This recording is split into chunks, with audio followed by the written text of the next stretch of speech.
tem um engajamento grande na realização de pesquisas. Alguns desses temas são muito próximos ao Poder Judiciário. Por exemplo, o próprio tema da letra N, né? Políticas públicas judiciárias, políticas para o aprimoramento da prestação jurisdicional e do acesso à justiça, a atuação do judiciário como ator institucional de políticas públicas, políticas voltadas à administração da justiça, e o próprio eixo temático O, né? Administração da justiça como política pública constitutiva, aprimoramento da gestão das políticas públicas judiciárias, análise de projetos e programas no âmbito da administração da justiça, né? Mas também há outros eixos temáticos que têm conexão com as atividades mais finalísticas, né, do Poder Judiciário, como o eixo temático da linha C, controle judicial de políticas públicas, fundamentos, limites, tendências e casos, né? Ou a letra E, né? As novas tecnologias na concepção, implementação e avaliação de políticas públicas, né? É uma outra possibilidade, e assim por diante. O importante de vocês entenderem, o que eu acho importante vocês entenderem nessa descrição, deixa eu só localizar aqui de novo um momentinho, pessoal. Localizar. Ah, pronto. Voltei a vê-los aqui. O importante vocês entenderem nessa questão do eixo temático é, primeiro, não é obrigatório, mas é recomendado. Segundo, se vocês forem seguir um eixo temático, vocês devem indicar isso, que isso é positivo no projeto, mas o título do projeto de vocês não deve se confundir com o título do eixo temático, ok? O eixo temático tem esse nome justamente porque ele não está delimitado totalmente ainda. Não tem uma delimitação específica de pesquisa, ok? Então, qual que é a diferença do título do projeto de pesquisa de vocês para um eixo temático, se vocês forem adotar um eixo temático? É que o projeto de pesquisa de vocês seria uma delimitação de tema dentro desse eixo temático, ok? Ok. Bom, além disso, né, além então de, ao iniciar um projeto, identificar uma das linhas de pesquisa, um dos projetos coletivos e facultativamente o eixo temático, vocês devem identificar de forma muito clara no projeto um problema de pesquisa. Normalmente, problemas de pesquisa são o foco da construção de um projeto de pesquisa. É pela especificação de um problema de pesquisa que a gente delimita, inclusive, normalmente, o tema, ok? A tarefa de delimitação do tema passa substancialmente pela tarefa de identificação de um problema de pesquisa bem claro e específico. Como é que normalmente a gente faz isso, pessoal? Primeiro, falando do que a gente já entende bem.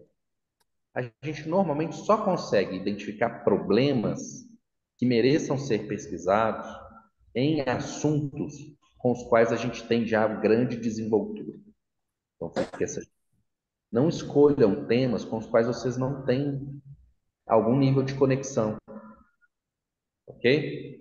Pensem nas experiências profissionais que vocês têm ou nos estudos mais intensos que vocês já fizeram e, a partir desse conhecimento prévio, tentem identificar assuntos que possam valer a pena pesquisar, do ponto de vista de enfrentar algum desafio no contexto desse assunto, e a partir disso, construir, ao longo de 2 anos, uma contribuição nesse assunto, nesse desafio, nesse problema. Ok? Como é que normalmente eu indico que as pessoas estruturem, façam uma estruturação de um problema de pesquisa? Narrando um contexto problema, ok? E a partir da narrativa de um contexto problema, é uma narrativa sintética, né? Alguns parágrafos, não mais que isso. Essa coisa tem que ser objetiva. Mas cuidado também, né? Tem gente que escreve aí escreve uma linha, 2 linhas. Me ajuda a te ajudar, né? Não é isso. Não é para escrever 10 páginas para identificar um problema, 5 páginas para identificar um problema de pesquisa, mas também não é para escrever 2 linhas. Né? É algo que você escreve em alguns parágrafos, né? 2 parágrafos, 3 parágrafos, 4 parágrafos, né? Em que você, então, narra um contexto problema e, a partir da narrativa desse contexto problema, coloca uma pergunta problema, que seria o dispositivo, digamos assim, do problema de pesquisa. Tá? Então, posso dar um exemplo para vocês. Né? Olha, uma pesquisa feita lá na primeira turma do programa, por um promotor de justiça. Contexto problema. O contexto problema era narrado mais ou menos assim. O Ministério Público tem a tarefa, né, de zelar pela boa administração pública, que atenda aos princípios da administração pública, entendendo que os princípios da administração pública não se resumem aos 5 princípios elencados no artigo 37 da Constituição, mas também incluem todos os objetivos fundamentais da República quanto ao funcionamento do Estado, dentre eles transparência e participação, democracia participativa.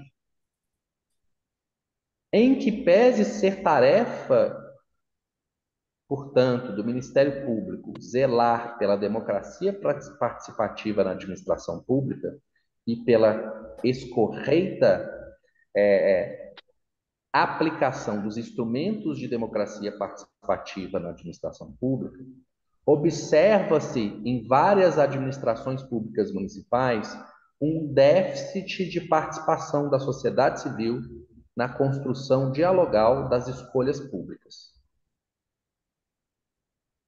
Assim sendo, aí vem, olha aí, ele apresentou o contexto problema. Aí vem a pergunta problema. Assim sendo, coloca-se o seguinte problema de pesquisa. É possível desenvolver, por meio do Ministério Público, estratégias de indução não adversarial de uma maior participação da sociedade civil organizada em administrações públicas municipais de pequeno porte? Perguntas. O projeto ainda especificava o seguinte: de modo específico, é possível implementar no âmbito de um município específico, como a cidade de Moçambiques, Goiás, um conjunto de ações do Ministério Público não adversariais, voltadas ao aprimoramento da participação da sociedade civil em conselhos municipais de políticas públicas e em audiências públicas no âmbito do município? Bom, esse é o problema de pesquisa. Traduzindo em miúdos, né? Os conselhos municipais de políticas públicas e municípios de pequeno porte costumam funcionar mal, com pouca participação social. Muitas vezes a participação é pro forma, mas ela não é uma participação efetiva. O MP consegue fazer algo a respeito sem ser processando o município? Sem ser judicializando? Por isso que ele colocou essa questão. O MP consegue fazer uma indução não adversarial dessa participação social? Aí ele foi desenvolver a pesquisa dele. Essa pesquisa foi feita, tá? Foi aprovada, foi desenvolvida no programa, gerou um roteiro de boas práticas do Ministério Público quanto a isso. No caso específico da cidade de Moçambique, promoveu uma revolução na cidade quanto à gestão pública municipal, tá? Então, a minha dica para vocês, né? Ao desenvolver um problema de pesquisa, tentem escrever 2, 3 parágrafos, um pouco mais que isso, se necessário, mas não muito mais que isso, contextualizando o problema. E depois vocês escrevam 1 ou 2 perguntas mesmo, na forma de pergunta com interrogação, especificando o problema de pesquisa. Beleza?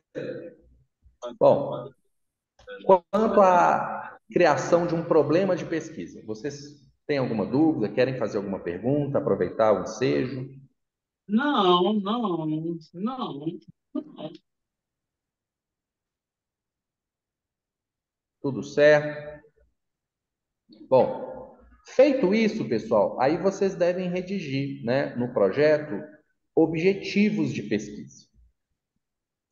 Qual é a dica quanto a isso? Primeiro, o objetivo tem que ter conexão com o problema, com o problema de pesquisa. Primeira coisa. Segunda coisa, você sempre deve, neste caso, eu diria que praticamente obrigatoriamente, identificar um objetivo geral e alguns específicos, ok? O objetivo geral, ele deve ser uma tentativa de responder, mas não é hipótese ainda, tá? Uma tentativa de solucionar, uma tentativa de entregar uma contribuição ao problema que você identificou. Esse é o objetivo geral. Já os objetivos específicos são tarefas que você precisa realizar para chegar no objetivo geral. Vamos lá, para ficar mais concreto, né? Neste caso específico que eu dei o exemplo, o que seria um objetivo geral? A, a presente pesquisa tem o seguinte objetivo geral, 2 pontos, aí coloca o objetivo geral, né? Começa sempre com uma ação, gente, um verbo, né?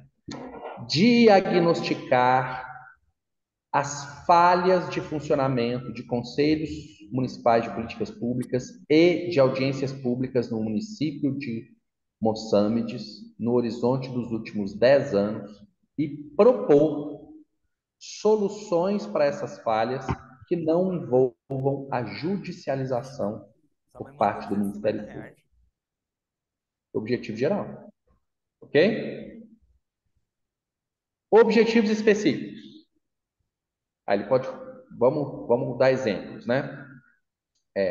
Fazer uma análise detalhada das atas de reunião de 10 conselhos municipais de políticas públicas do município de Moçambique nos últimos 10 anos, identificando a partir das atas falhas de funcionamento dos conselhos. Outro objetivo específico, fazer uma análise documental detalhada de todos os atos normativos regulamentadores do funcionamento desses conselhos, para identificar falhas quanto ao entendimento da legislação específica de cada conselho, bem como eventuais falhas do ponto de vista das melhores práticas indicadas pelos expertos no assunto para conselhos municipais. Era um outro objetivo específico. Terceiro objetivo específico era fazer a mesma coisa em audiências públicas. Quarto objetivo específico que ele tinha lá era desenvolver um plano de ação para a atuação do Ministério Público junto à tentativa de regularização não adversarial dessas falhas identificadas. Era o quarto objetivo. E assim por diante. Ok? Então, são objetivos que são etapas que você entende que são obrigatoriamente necessárias você cumprir para conseguir construir o objetivo geral que você colocou como uma pretensão do, do projeto de pesquisa. Ok? Por fim, uma observação quanto à construção de objetivos. Aliás, por fim, não, eu tenho ainda duas coisas para dizer sobre isso. Mas uma outra observação sobre a construção de objetivos. Objetivos, pessoal, são ações de pesquisa que você pretende entregar, ainda que elas tenham foco em resultados práticos, ok? Então, o objetivo geral normalmente é analisar, diagnosticar, mapear, avaliar, ok? Mensurar, criticar. Você pode ter vários objetivos, mas eles são ações de pesquisa. Não são ações de efetiva transformação da realidade, entenderam? O que eu quero dizer com isso? O objetivo da pesquisa não é mudar o mundo, entenderam?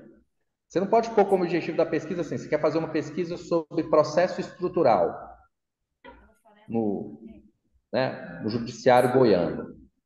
Aí você vai fazer uma pesquisa sobre processo estrutural no judiciário goiano e você coloca como objetivo da sua pesquisa garantir que todos os processos estruturais do Judiciário de Goiás sejam escorreitos do ponto de vista das melhores práticas brasileiras a respeito do assunto. Esse é seu objetivo geral. Será que esse é um bom objetivo geral? Não é um bom objetivo geral. Porque você está colocando como objetivo geral uma coisa que a sua pesquisa não consegue fazer. Não é você que vai garantir isso. A sua pesquisa pode contribuir com buscar esse resultado, mais controlável por você mesmo ou por você mesma, ok? Então, nesse sentido, não é mudar o mundo, não é garantir que todos os processos estruturais feitos em Goiás serão corretos do ponto de vista das melhores práticas brasileiras, ok? Não é esse o objetivo geral. O objetivo geral poderia ser, por exemplo, mapear as melhores práticas brasileiras quanto à procedimentalização de processos estruturais a partir de estudo de casos paradigmas, ou seja, dos casos considerados mais bem-sucedidos no Brasil, e a partir disso propor um conjunto de rotinas capazes de padronizar as melhores práticas no âmbito do judiciário goiano. Bom, aí tudo bem. Isso é um objetivo que está no seu controle. Seu objetivo é mapear quais são as melhores práticas brasileiras e fazer um documento institucional que tente colocar isso como uma proposta de rotina, né? De institucionalização dessas práticas em Goiás. Um documento técnico de referência para isso. Aí é algo que você consegue, portanto, controlar.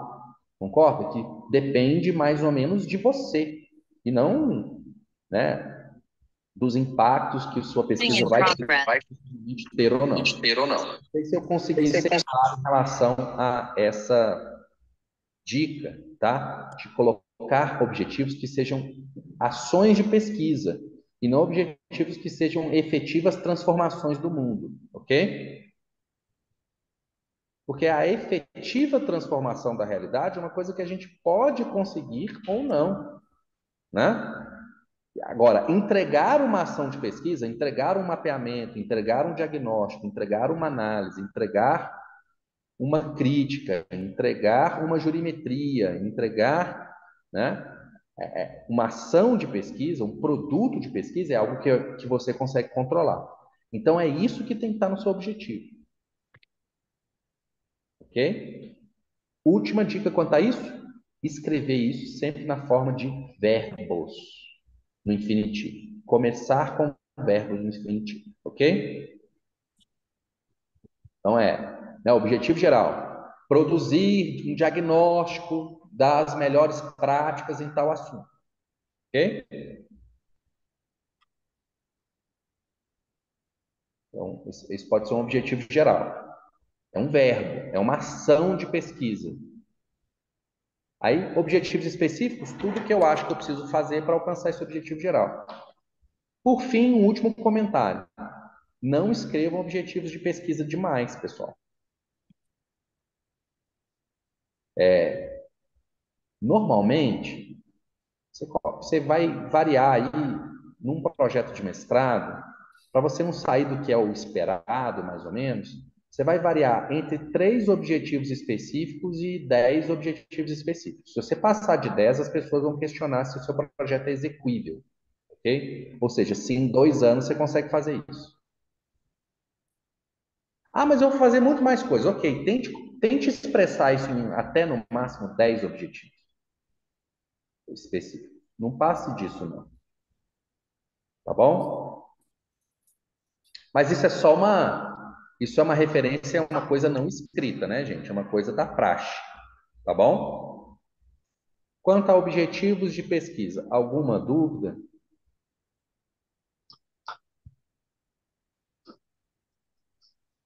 Beleza. Projetos normalmente têm uma justificativa, né, de pesquisa.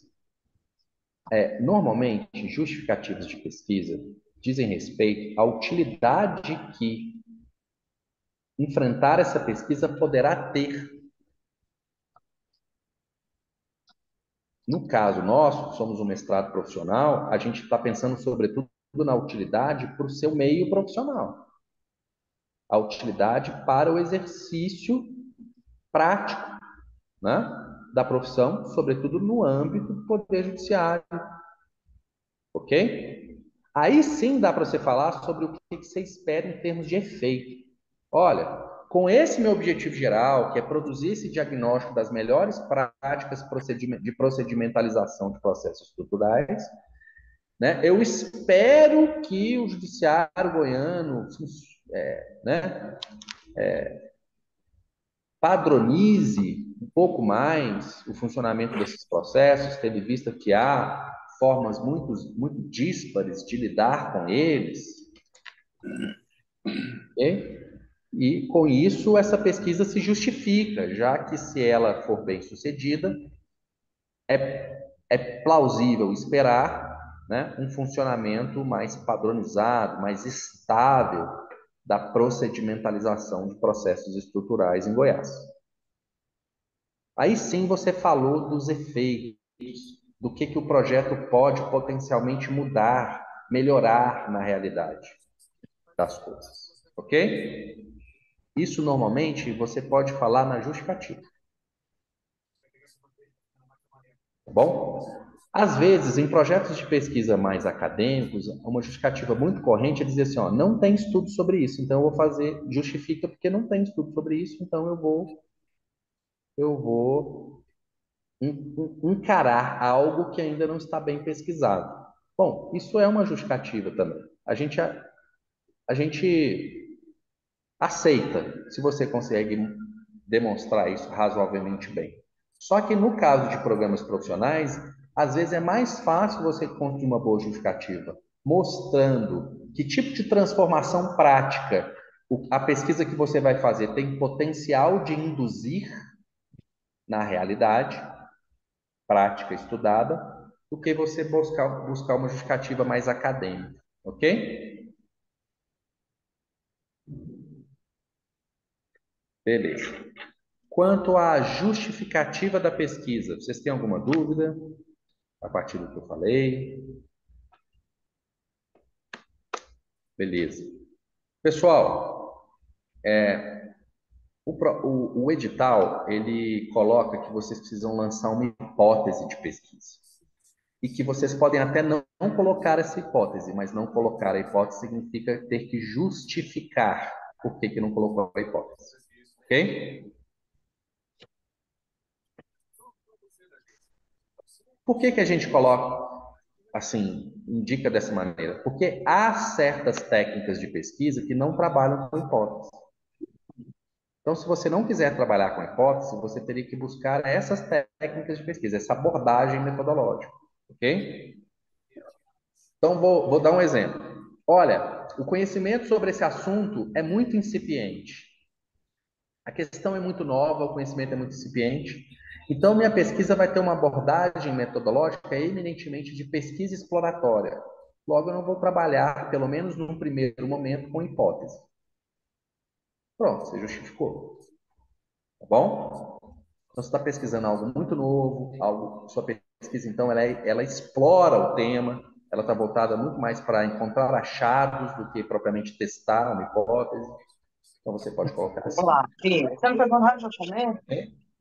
Mas não querem arriscar, acham melhor não arriscar, não se sentem seguros para justificar não trabalhar como hipótese, construam uma hipótese.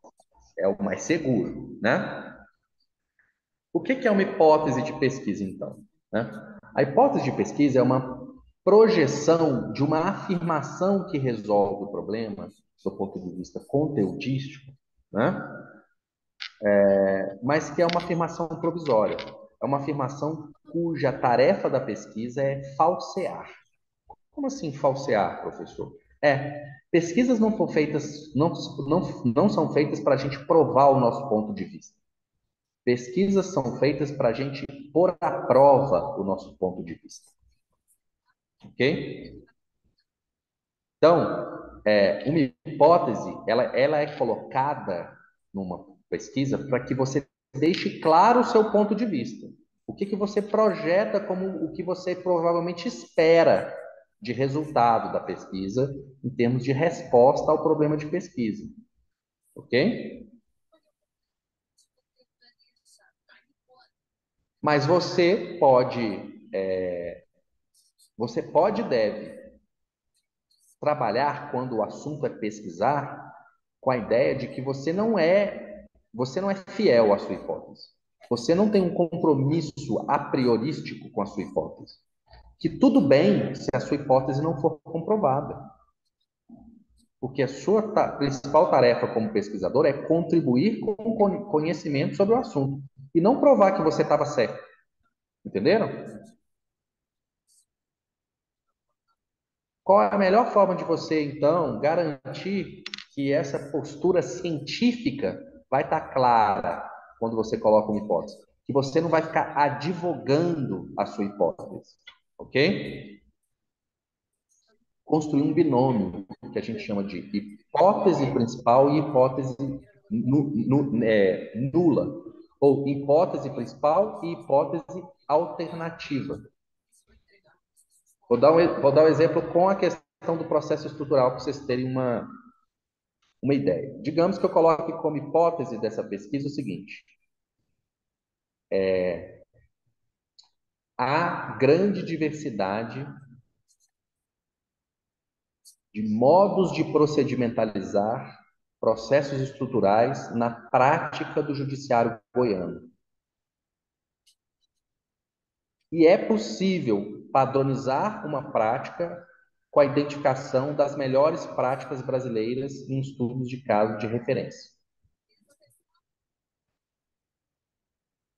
Então, você está partindo de uma hipótese que tem duas variáveis. Uma, que em Goiás tem muita diversidade. É heterogêneo a forma como magistrados lidam com o processo estrutural.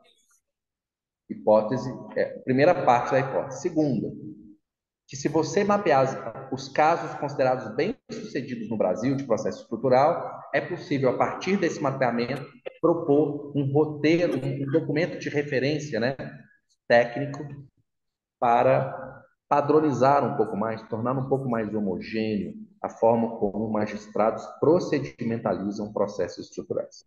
Então, você colocou essa hipótese. Essa é a hipótese principal. O que seria a hipótese nula ou neutra? Aliás, ou neutra. Nula ou alternativa nesse caso? É o contrário da principal.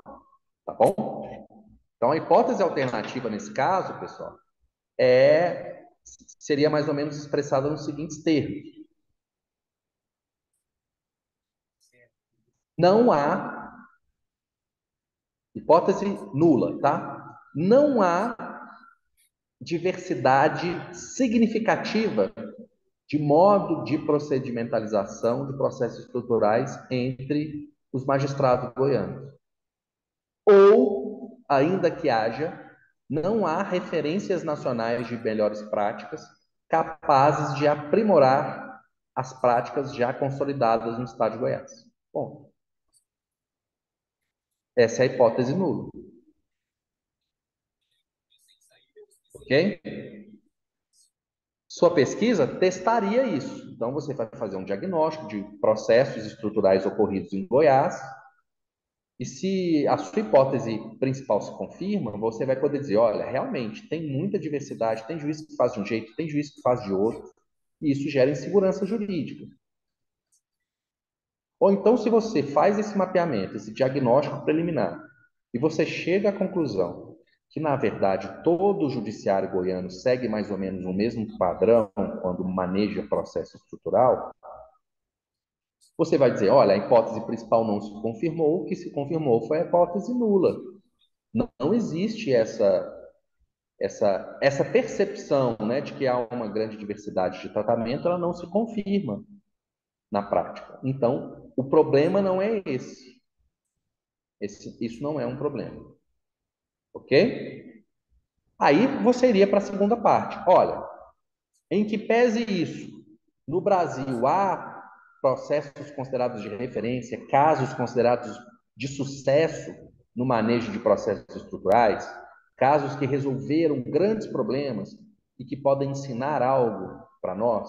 Nós podemos aprender com esses casos e replicar na realidade goiana esses casos de sucesso. Ah, mapeei e existe. Então, eu confirmei minha hipótese principal quanto a esse ponto.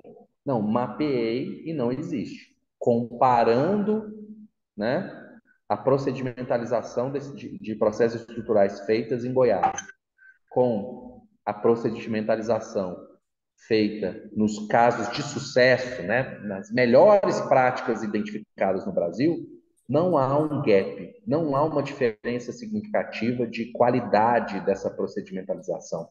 Ou seja, o Judiciário de Goiás já está a praticar, né, o que há de melhores práticas, né, já está a efetivar, né, o que há de melhores práticas em relação a esse assunto. Então, não há o que assimilar em termos de benchmarking, digamos assim. Ok? Então, ter uma hipótese nula permite esse conforto de, olha, você está pesquisando, de repente você não acha o que você disse que você esperava achar na pesquisa, você simplesmente está confirmando sua hipótese nula. Tudo bem, e você deu uma contribuição à ciência. Ok? Então é assim que a gente desenvolve hipóteses. Assim, explicando em termos muito resumidos, né, pessoal? Alguma dúvida?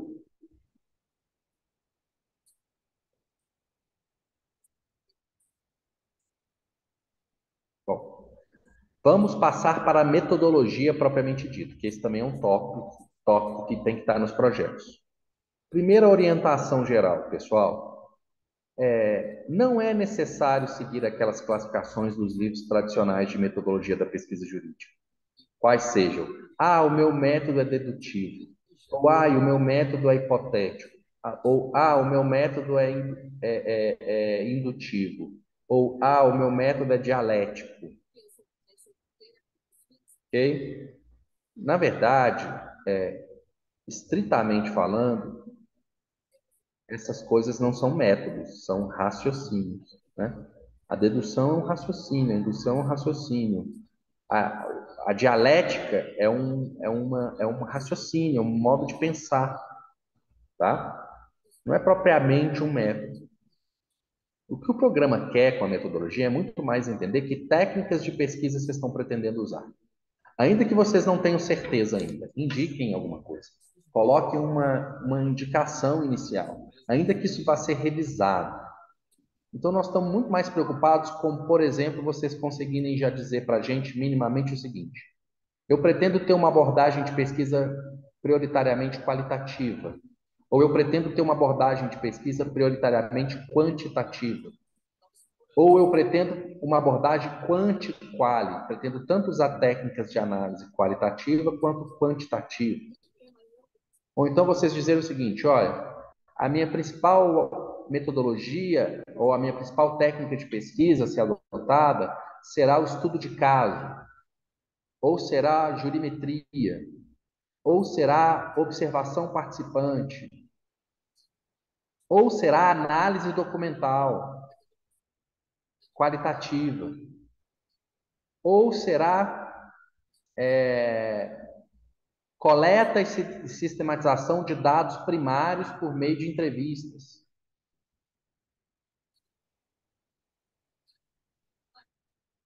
E assim por diante. É muito mais esse tipo de informação. Que técnicas de pesquisa vocês estão imaginando que provavelmente irão aplicar nessa pesquisa para atingir os objetivos que vocês colocaram na pesquisa? Ok? Isso interessa muito mais, quer dizer assim, dizer o padrãozão. Meu método é dedutivo e minha pesquisa é bibliográfica. Se você escrever lá, meu método é dedutivo e minha pesquisa é bibliográfica, provavelmente seu projeto vai ter problemas, porque nós estamos no mestrado profissional que já diz para todo mundo nos documentos institucionais que a pesquisa que a gente faz é empírica. Entendeu?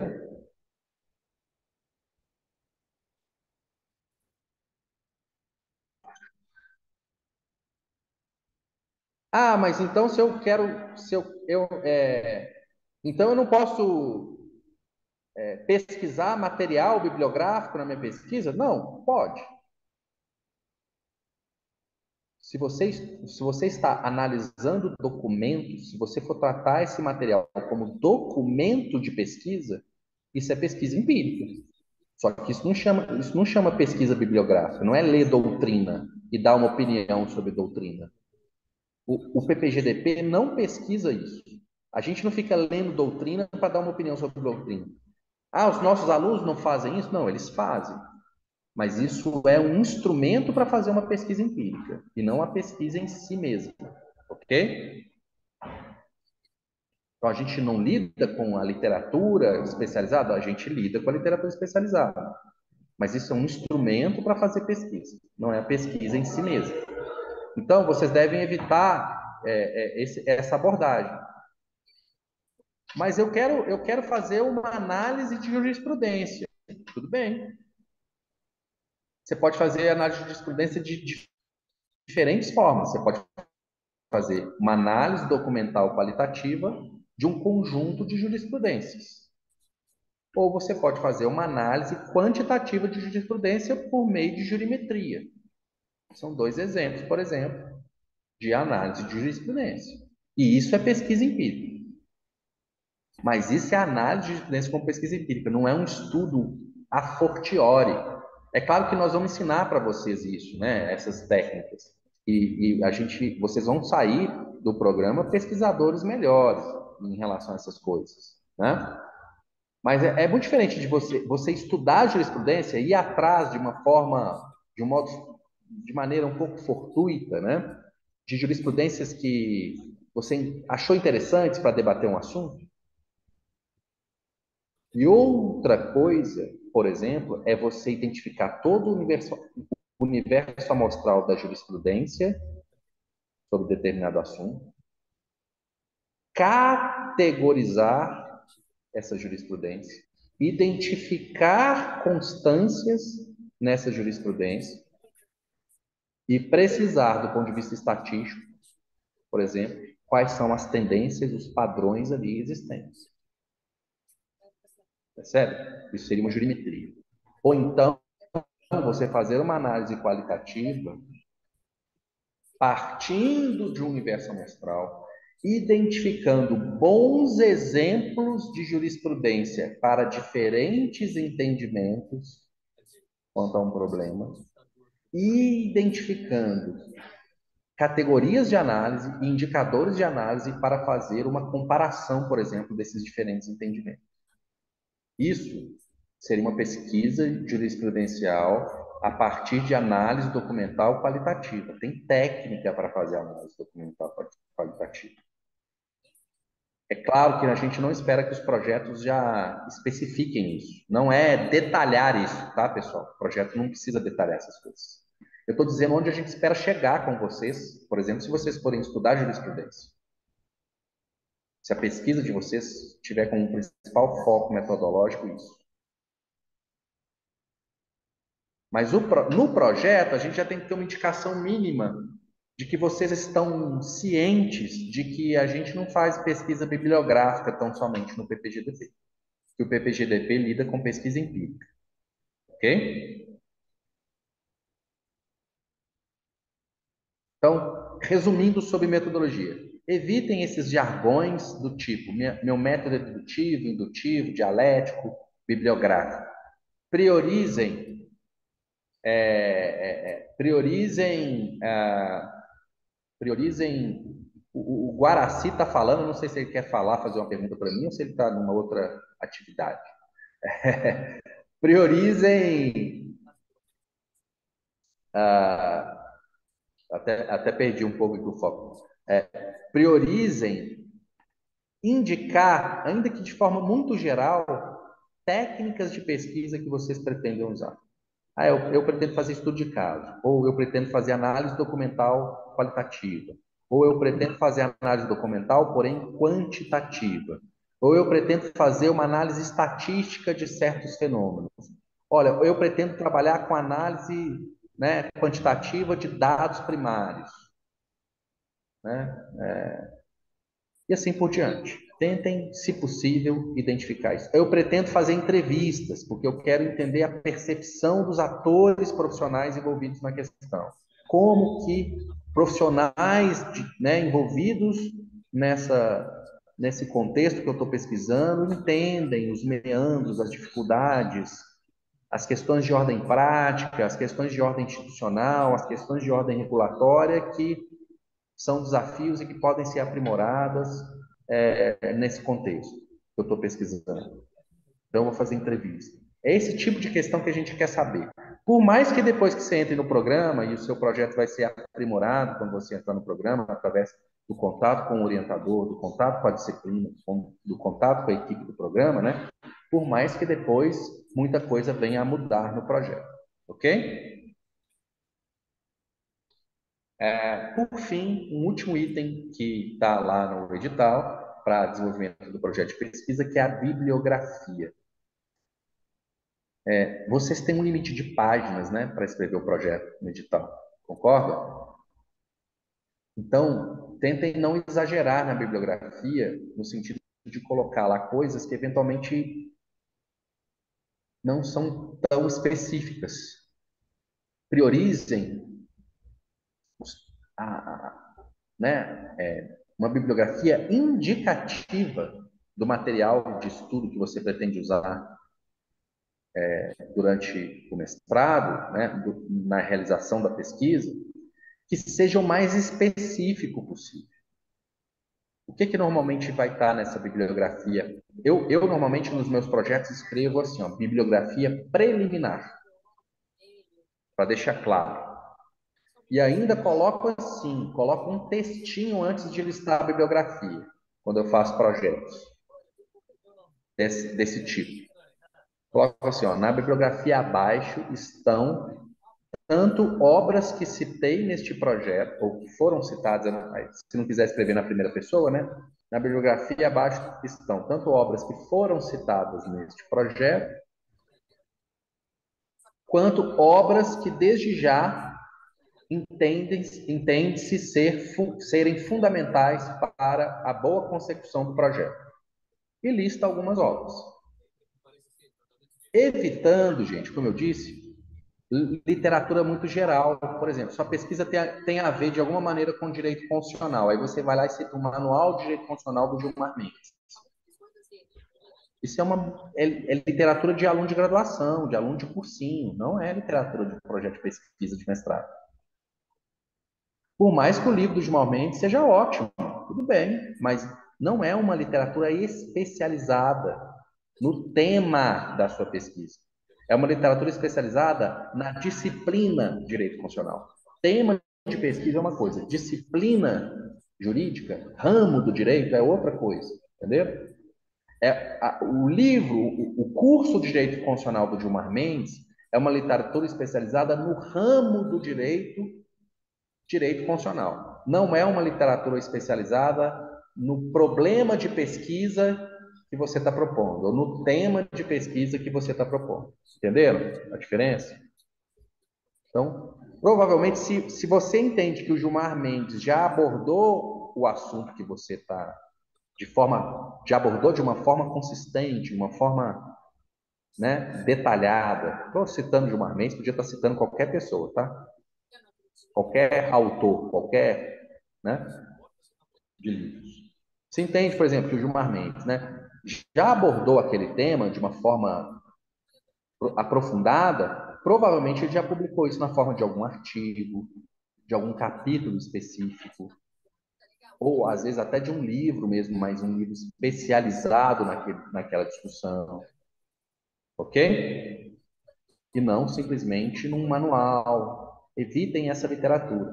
Pode ter lá? É proibido? Não, não é proibido. Mas pensem que vocês têm pouco espaço, então que a bibliografia tem que valer a pena, né? Em termos de uso do espaço para escrever o projeto, e que, nesse sentido, não cabe muito ficar colocando textos muito básicos, ok? E também fazer um mapeamento de literatura fruto de pesquisa sobre o assunto, e não só mera doutrina. Porque a área do direito já faz uma distinção muito clara entre literatura que é mera doutrina e literatura que é fruto de pesquisa jurídica. Entenderam? Então você está adotando, você está trabalhando sobre um tema, digamos, vamos voltar no mesmo tema, processo estrutural no estado de Goiás, tá bom? Aí vocês vão lá colocar uma bibliografia. Ai, mas tem que ser sobre o estado de Goiás? Não, se não tiver bibliografia sobre processo estrutural no estado de Goiás, não tem. Então você vai falar de bibliografia sobre processo estrutural, beleza. Aí você procura livros sobre processo estrutural no Brasil. Aí você começa a citar só aqueles que são pura doutrina. O cara não fez, o autor não fez uma pesquisa. Ele simplesmente escreveu um livro dando as opiniões dele sobre as interpretações que ele faz das normas sobre processo estrutural. Poxa, isso é uma obra que você pode. É, é uma obra desprezível? Não. Mas é o prioritário em termos de uma literatura para pesquisa? Não é o prioritário. O prioritário é você mapear a literatura de quem pesquisou sobre o tema. Então, tem uma pesquisa, a pessoa fez uma pesquisa e aí escreveu um livro sobre processo estrutural. Ok. Ou ela fez uma pesquisa e aí escreveu um artigo científico sobre alguma questão envolvendo o processo estrutural. Ok. Privilegiem esse tipo de texto na bibliografia. Isso vai mostrar que você sabe minimamente separar o trigo do joio. Separar o que é mera retórica jurídica daquilo que foi embasado em evidência científica para poder ser dito. Entendeu? Entenderam isso? Que o que a gente quer com o que a gente quer, né? Uma pesquisa de mestrado, em última instância, é propor melhorias nas profissões jurídicas, propor melhorias na prática jurídica a partir de evidência científica e não a partir das nossas meras opiniões, ok? Então, privilegiem literatura baseada em evidência científica, mais que literatura baseada em mera opinião retórica. Essa é a dica sobre bibliografia, tá bom?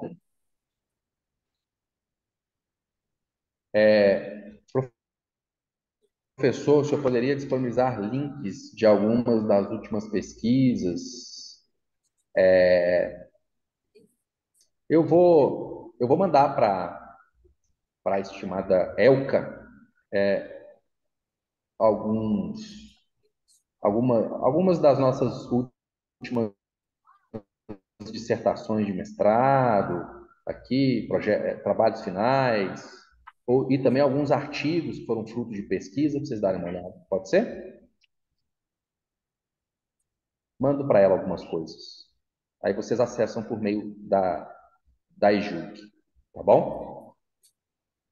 Gente, assim, o que eu tinha para dizer para vocês em termos de dicas gerais é isso. Mas eu fico à disposição para vocês, esses tópicos do projeto, pode ser também, mas sobre qualquer coisa envolvendo o edital que vocês estejam em dúvida, tá bom?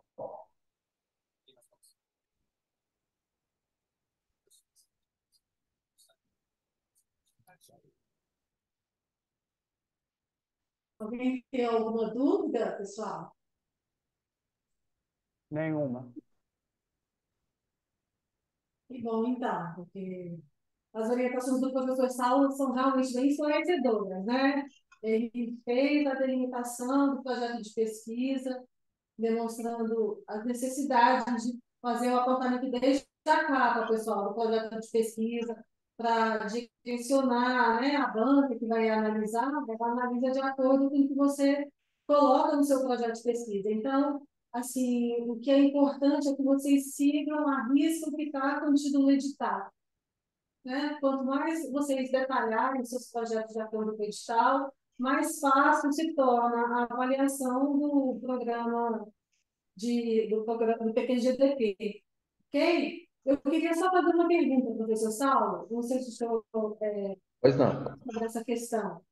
Se há uma importância, se é relevante agora no pré-projeto, fazer uma delimitação do período de pesquisa e do local de pesquisa.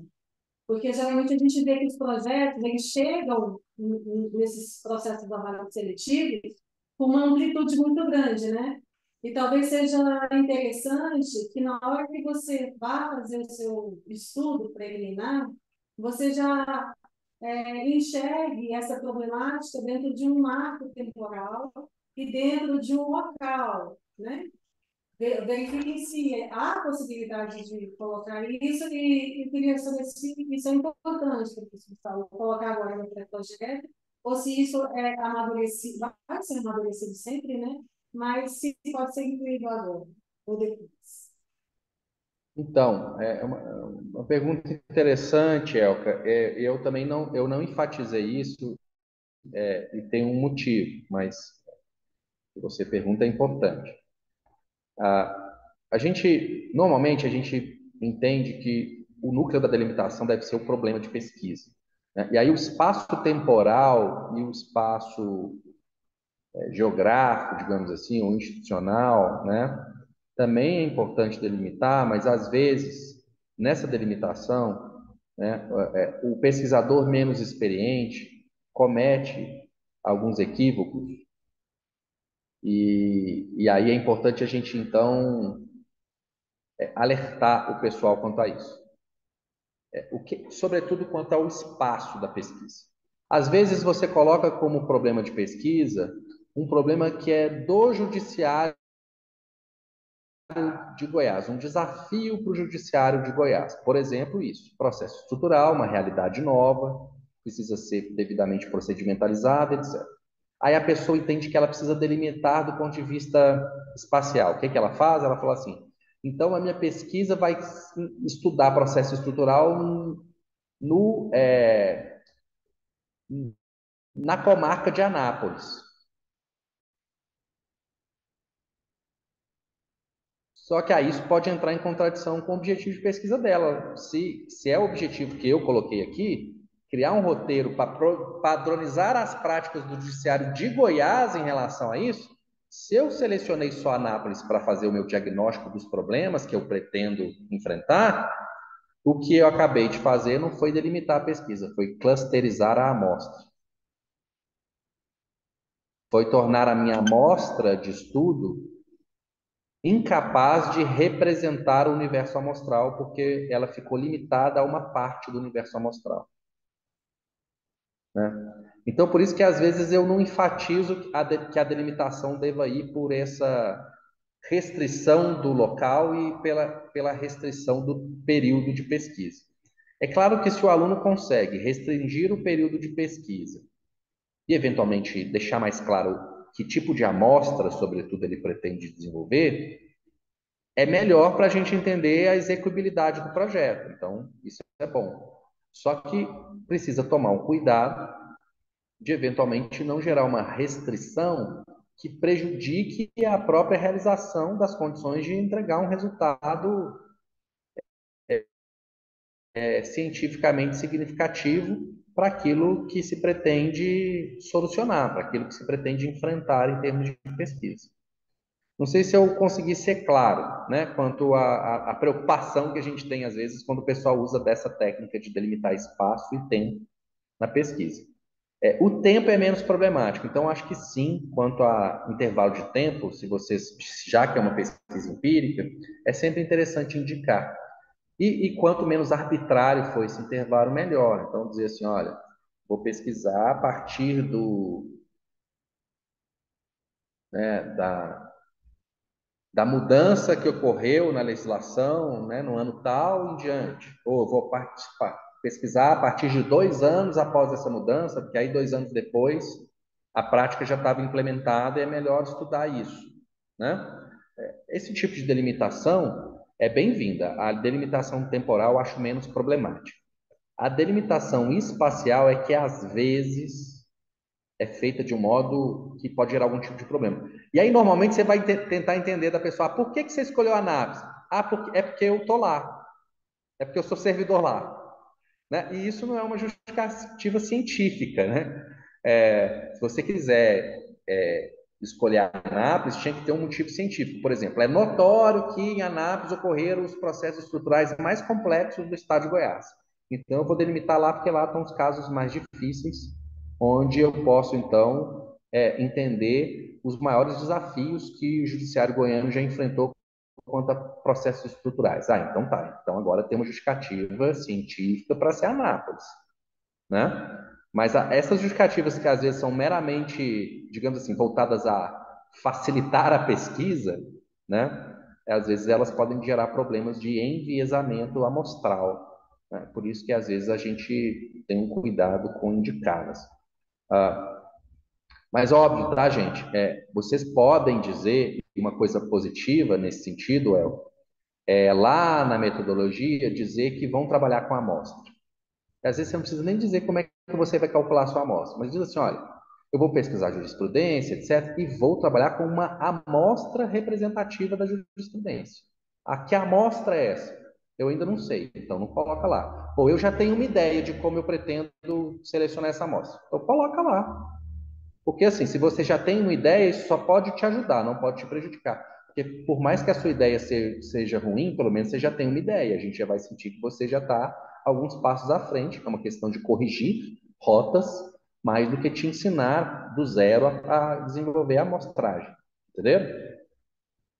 Então, é interessante, digamos assim, saber entender a diferença entre delimitar o tema e trabalhar com amostragem, né? Essa delimitação espacial do tema tem que ser feita com cuidado para que você não inviabilize a consecução do seu objetivo. Então, você quer solucionar um problema do estado de Goiás e aí você só pesquisa o município X, né? Você pode ter uma contradição quanto a solucionar o seu objetivo. Então, é só esse cuidado que é importante ter. Agora, gente, ressaltando, né, o que a gente disse, inclusive, naquela palestra presencial, naquela conversa presencial, né? Ah, tudo isso pode ser depois aprimorado, né? Então, sim, erros poderão ocorrer nesses projetos. A gente entende isso, tá bom? Claro que isso impacta às vezes na pontuação, etc. Mas os projetos não se tornam necessariamente ruins porque eles são passíveis de ajustes. Não é isso, né? Então, o foco principal é uma delimitação condizente com as áreas de pesquisa do programa. O foco principal é um projeto que tenha objetivos relevantes e o foco principal é um projeto que tenha um problema de pesquisa de fato, um problema de pesquisa, que não seja um projeto que não tem problema a ser pesquisado. Okay? Pesquisa é para enfrentar problema de pesquisa. Não é para narrar, digamos assim, não é para simplesmente narrar, né, uma realidade que é um mar de rosas e, portanto, não tem problemas, não tem desafios, não tem questões a melhorar. É só pôr o papel tudo que já é tão lindo naquilo ali que eu estou querendo é, falar a respeito. Não, né? Pesquisa tem foco em enfrentar problemas, tá bom? E aí eu acho que é legal ter um cuidado com isso. Tendo um cuidado com esses pontos, ou seja, seu tema tem a ver com o que o programa pesquisa. Você identificou um problema nesse tema, né? E você minimamente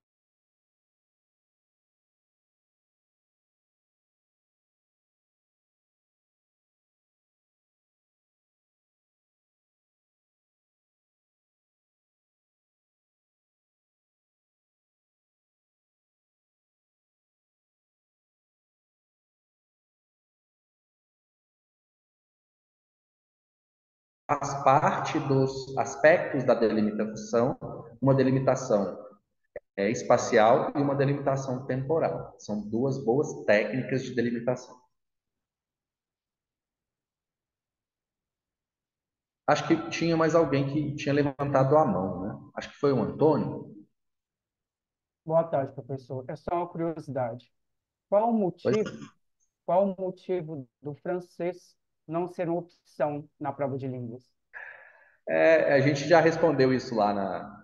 Era que eu precisei sair, então eu não ouvi. Não, Mas não aqui, em outras reuniões que a gente fez sobre isso, a gente já respondeu. Eu vou explicar. Esse ano, a gente adiou o edital para mais tarde, justamente para poder incorporar novos parceiros, especificamente a IJUG e a PGE, que são convênios muito recentes. E, em razão desses convênios, a gente passou o processo seletivo para o início de 2024. Ok? E aí, vocês vão se inscrever até 15 de janeiro e as provas serão em fevereiro de 2024, com a matrícula já em março. Foi necessário, então, simplificar um pouco algumas etapas do processo. Ok? Então, é por uma escolha mesmo institucional nossa. Nessa simplificação, por exemplo, não haverá exame de títulos. Nós não vamos pontuar título. A gente eliminou uma etapa do processo seletivo. Ok? E dentro desse contexto, o programa também entendeu que para essa seleção nós vamos só selecionar na língua espanhola e na língua inglesa, que são as duas principais línguas do ponto de vista de textos que o programa utiliza no seu cotidiano aqui de pesquisa. Nada impede que em editais futuros a gente volte a incluir essas línguas, tá certo? Outras línguas. Entendi. Obrigado. Professor, a Renata perguntou no chat se a prova da casa vai ser aceita como substituta da prova de língua estrangeira. O edital permite que a prova da casa seja aceita, como também permite que qualquer outro exame semelhante ao da CASLE realizado por universidades brasileiras, além dos exames tradicionais dos centros de excelência, né, internacionais de certificação de proficiência, que estão lá listados no edital. Mas, além daqueles, esses exames de suficiência feitos por universidades brasileiras são aceitos. Então, inclusive, há muitos deles feitos online por universidades. Até outro dia, um interessado para um outro programa me mandou um certificado, ia fazer o exame de doutorado num outro programa da UFG, me mandou um certificado de um instituto federal de outra região do país. Eu falei, nossa, mas tá a 2.000 quilômetros de distância esse instituto aqui, como é que você fez isso? Você pegou um avião? Ele, não, a prova é online, tem lá uma plataforma e eles fazem a prova online e certificam. Então, vocês podem procurar editais abertos e fazer, se vocês preferirem apresentar o certificado do que fazer a prova, tá bom? Até porque ninguém, assim, vocês não têm nada a perder quanto a isso, né? Não conseguiu o certificado, se inscreva lá para a prova e faça a prova. A Universidade de Santa Catarina, pessoal, faz essa prova de suficiência todas as semanas. Toda semana tem prova, então se não conseguir passar numa semana, passa na outra. É bem tranquilo agora essas provas de suficiência, tá? Se precisarem também do link lá da Universidade de Santa Catarina, é só falar comigo.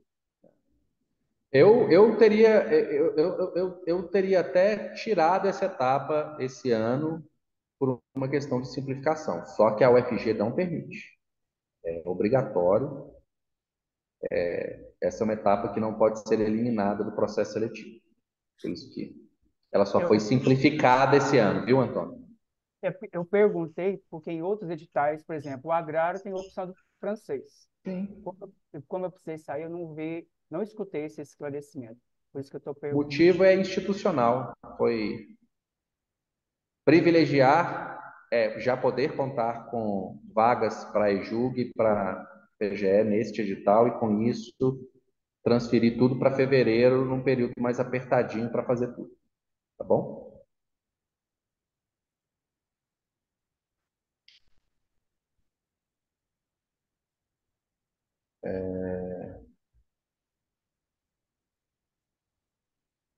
Penso que é isso, mas não tem mais nenhuma dúvida no chat. Mais alguma dúvida, pessoal? Da minha parte, nenhuma.